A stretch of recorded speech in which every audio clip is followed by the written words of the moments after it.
I, 27 male, just had the most surreal dinner experience that's made me realize my relationship is over.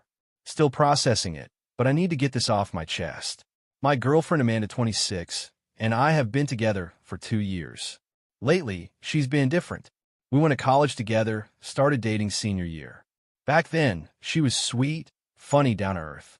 But ever since she started her new job at this marketing firm 6 months ago, she's become obsessed with appearances, social media, being seen at the right places with the right people. The thing is, I'm not that guy. I work as a veterinary technician.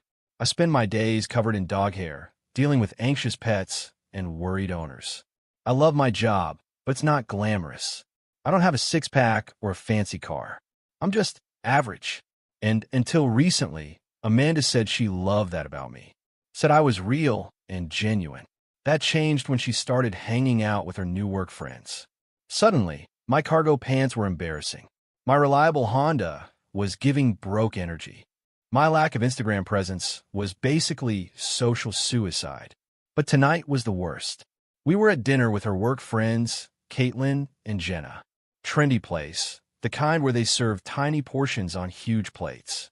Amanda insisted I wear this uncomfortable button-down she bought me because my usual clothes would embarrass her. The whole dinner was them talking about guys from their office, who's hot, who's not, who hooked up with who. I just sat there eating my $30 piece of salmon that wouldn't fill up a toddler. Then our waitress came by to refill waters. She was attractive, sure, but I barely noticed because I was focused on not saying the wrong thing and setting off another lecture about my social skills. Amanda noticed me say, "Thank you," to the waitress and immediately pounced. Look at him being polite. He thinks she's cute, she announced to the table. I was just being polite, I said. Caitlin laughed. At least he has good taste. She's gorgeous. Too bad she's way out of his league, Amanda added, and they all giggled. No offense, babe, but let's be realistic. I just focus on my food. Oh, come on. Don't pout, Amanda continued. I saw you checking her out. Not that I blame you. Must be nice to dream, right? I wasn't checking her out. Sure you weren't. Though honestly, even if you were, it's not like she'd notice. When's the last time anyone flirted with you? Besides me, obviously, and that was more like charity work. Her friends laughed. That fake, mean girl laugh that makes you feel 2 inches tall. Remember when we went to that club last month? Amanda turned to her friends. This girl walked right past him and hit on the guy behind him. It was so awkward. He actually thought she was coming to talk to him. That's not even what happened. I'd stepped aside to let her through because the bar was crowded. But I didn't correct her. What was the point? Seriously, you're just jealous because nobody flirts with you, she said, taking a sip of her wine. I looked at her, really looked at her. This person who was supposed to love me, publicly humiliating me for entertainment. You're right, I said quietly. She seemed surprised I agreed. See? Honesty. That's why I keep you around.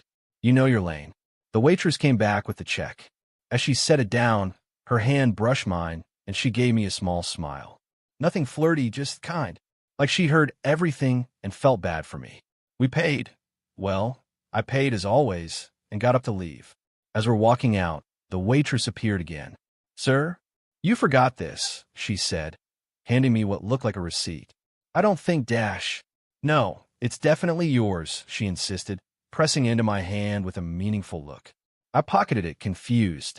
Amanda was already outside, posing for a selfie with her friends. In the car, Amanda wouldn't shut up about how the waitress probably felt sorry for me. Did you see her face? She definitely heard me. Probably thought I was too mean. But honestly, someone needs to keep you humble. I pulled out what the waitress had given me. It wasn't a receipt. It was a note. Amanda grabbed it before I could read it. Oh my God. Did she seriously give your number? That's hilarious. Let me see what pity looks like written down. She unfolded it. Read it. Her face went white. Then read. What does it say? Caitlin asked from the back seat.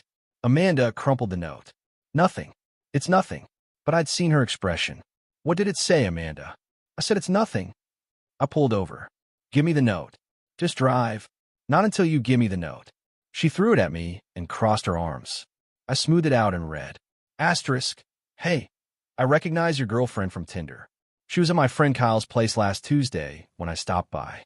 Same dress she's wearing now. Thought you should know. You seem like a nice guy who deserves better. Becca, asterisk. The car was silent. Finally, Jenna spoke. Amanda, what was she talking about? She's lying, Amanda said quickly. She's obviously just trying to break us up because what? I asked. Because she feels sorry for me? Because I'm so pathetic that waitresses are trying to save me from my own girlfriend? It's not what you think, Dash. Last Tuesday you said you had to work late. I did work late. I just stopped by friends after. Kyle, he's just a friend that you met on Tinder. While we're together, Caitlin and Jenna were dead silent in the back seat. The energy had completely shifted. Can we talk about this at home? Amanda whispered. No. Get out. What? Get out of my car. All of you. Order an Uber. You can't be serious. Over a note from some random waitress. The note's not why I'm done, Amanda. It's just the proof. Get out. Update 1. Well, that escalated quickly. First, thanks for all the support on my original post. To answer some common questions, yes, I kept the note. No, I didn't go back to thank the waitress. Felt too weird. Yes, I'm getting tested appointment tomorrow. So after I kicked them out of the car, Amanda blew up my phone. I didn't block her immediately because I wanted to see what she'd say. The texts were a masterclass in manipulation. That waitress was lying. You really believe some stranger over me? Kyle is gay. He's not. I check his Instagram. It was a work thing. You're overreacting. You embarrass me in front of my friends. If you loved me, you'd trust me. Fine, I was at Kyle's, but nothing happened. We just talked. I needed advice about us. You've been so boring lately. This is your fault for not paying attention to me. I'm coming to get my stuff. That last one got my attention. We didn't live together, thank God, but she did have a key to my apartment and kept some things there. I took the day off work Friday. Changed my locks first thing in the morning. Then I carefully packed all her stuff, clothes, toiletries, that expensive coffee machine she insisted I buy, but only she used. Put it all in boxes by the door. She showed up around noon, used her key, and it didn't work. The banging started immediately. Jake, I know you're in there. I opened the door but stood in the doorway. Your stuff's in these boxes. She tried to push past me. I need to check you got everything. I got everything. Take the boxes and go. We need to talk about this like adults. Like how you talked about me at dinner. Pass. She switched tactics. Tears. I'm sorry, okay? I was showing off for my friends. I didn't mean those things. Which things? That nobody flirts with me? That dating me was charity work? That I'm out of everyone's league? Be specific about which cruel thing you didn't mean. All of it. I was insecure. Kyle's been texting me, and I didn't know how to handle it, and dash. So you downloaded Tinder. I was confused, and went to his apartment. Just to talk. In your sexy dress. I wanted to feel confident. Amanda, stop. You cheated. You got caught. The end. That's when she got nasty. You know what? Fine. You're right. I had to go see Kyle. Because he actually makes an effort. He has ambitions. He doesn't spend his days playing with dogs and coming home covered in fur.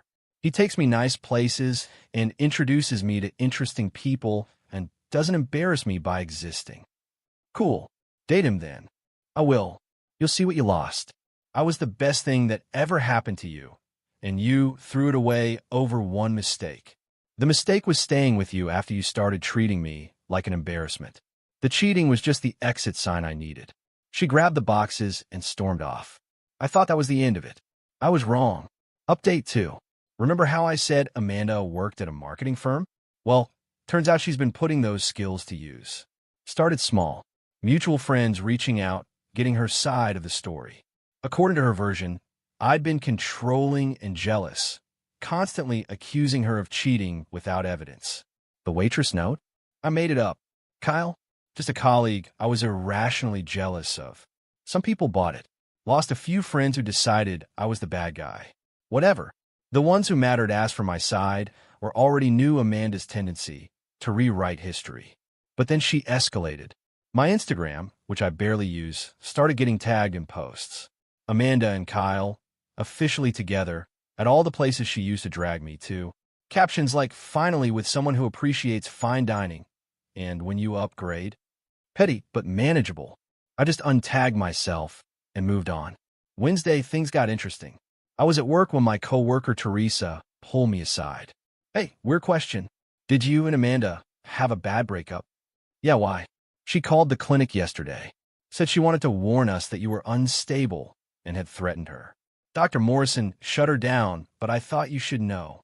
My boss calling my ex unstable was actually hilarious. Dr. Morrison is the most no-nonsense person I know. But the fact that Amanda tried to mess with my job, that pissed me off.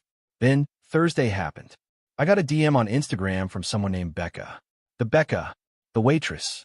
Hey, I hope this isn't weird, but I wanted to check you were okay. I saw your ex posting about you, and it looked pretty harsh. I replied, thanks for the note. You did me a huge favor. I'm good. She's just processing badly. I felt so bad for you at dinner. She was horrible. Nobody deserves that. We chatted a bit. Turns out Becca was working her way through nursing school, waitressing to pay bills. She apologized for the drama her note caused. I told her it was the push I needed. Then she said something interesting. Just so you know, she's been back to the restaurant. With that Kyle guy, she made a point of sitting in my section and being super PDA. It was a lot. Of course she did. Also, Becca continued. She kept loudly talking about her pathetic ex and how you supposedly stalk her after the breakup. My manager had to ask them to keep it down. I haven't contacted her once since that night. I figured. You seem too classy for that. Anyway, just wanted to warn you, she's spreading stories. I thank her and figured that was that. But Becca messaged again the next day. Random question. Do you like coffee? There's this place near the university that does amazing lattes. I'm free Sunday afternoon if you want to check it out. No pressure, just thought you seemed nice and could use a friend after all that drama. I stared at that message for a solid 5 minutes. Was the waitress who exposed my ex's cheating asking me out? Or is this a pity thing? Just to be clear, I typed, is this a date or a friend thing? Either is fine, just want to know what I'm walking into. Let's start with coffee and see what happens, smiley face. Final update. I went for coffee with Becca. And yes, it turned into a date. She was even cooler outside of work. Smart, funny, actually interested in hearing about my job. She showed me pictures of her rescue cat and didn't judge when I got excited about the treatment plan for a diabetic golden retriever I'd been working with. Can I be honest? She said halfway through her latte. When your ex was being so cruel at dinner, I wanted to dump water on her head. The only reason I didn't was I needed the job. The note was better, more effective. I debated giving it to you. But the way she kept belittling you while you just sat there quietly, nobody deserves that. And when she made that comment about charity work, I saw you flinch. That's when I decided. How did you know about Kyle? My friend actually did hook up with him. Same night your ex was there.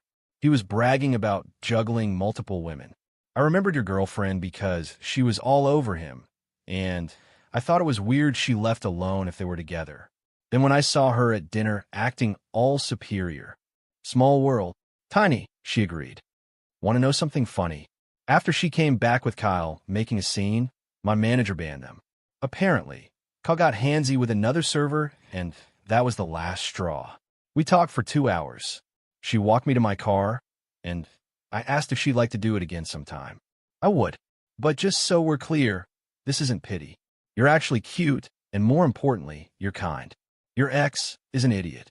Amanda must have amazing radar, because that night, she texted from a new number. I know you went out with that waitress. Kyle saw you. How dare you move on so fast? This proves you were cheating too. I didn't respond. She's using you to get back at me. Still didn't respond. You'll regret this. I blocked the new number. Monday morning, Amanda showed up at the vet clinic again. Not to cause trouble, to bring in Kyle's mother's ancient poodle. She didn't know I worked Monday mornings, and the look on her face when I walked into the exam room was priceless. I didn't. Kyle's mom needed. No problem, I said professionally. Let's focus on Fluffy. What seems to be the issue? She was so thrown off, she could barely speak. Dr. Morrison handled the exam while I took notes. The whole time, Amanda kept stealing glances at me. I just did my job. As she was leaving, she stopped. Jake, can we talk? Please? Just for a minute. About Fluffy? Sure. Otherwise, no. I messed up. I know that. Kyle, he's not what I thought. He's actually kind of jerk. Okay. That's it? Okay. What do you want me to say, Amanda? You made your choices. You publicly humiliated me, tried to get me fired, lied about me to everyone we know. Now you're with Kyle. Hope it works out. I was wrong about you, she said quietly. You're not boring. You're stable. You're kind. You actually cared about me, not just how I looked on your arm. Past tense is correct. I know I don't deserve it, but could we maybe dash? No. You didn't let me finish. Don't need to. The answer is no. Please take Fluffy home and follow up with the medication in 2 weeks. She left. According to Teresa, she cried in the parking lot for 10 minutes before driving away. That was 3 weeks ago. I'm still seeing Becca, taking things slow, but it's going really well. She actually appreciates that I have a normal job and don't care about being Instagram-worthy every second. Last night, she fell asleep on my couch while I was telling her about a breakthrough with an anxious pit bull I've been working with. When she woke up, she apologized. No, I'm sorry, I said. I know dog rehabilitation stories aren't exactly thrilling. Are you kidding? You're passionate about what you do. It's adorable. Tell me more about the pit bull. Such a difference from someone who once called my work stories mood killers. Amanda's still with Kyle, according to social media. Though Caitlin, who reached out to apologize for laughing at dinner, says it's not going well. Apparently, Kyle's juggling act hasn't stopped, and Amanda's discovering what it's like to date someone who treats her like an option instead of a priority. Karma's funny like that. As for the note, I kept it. Framed it, actually. Becca thinks it's weird, but also kind of sweet.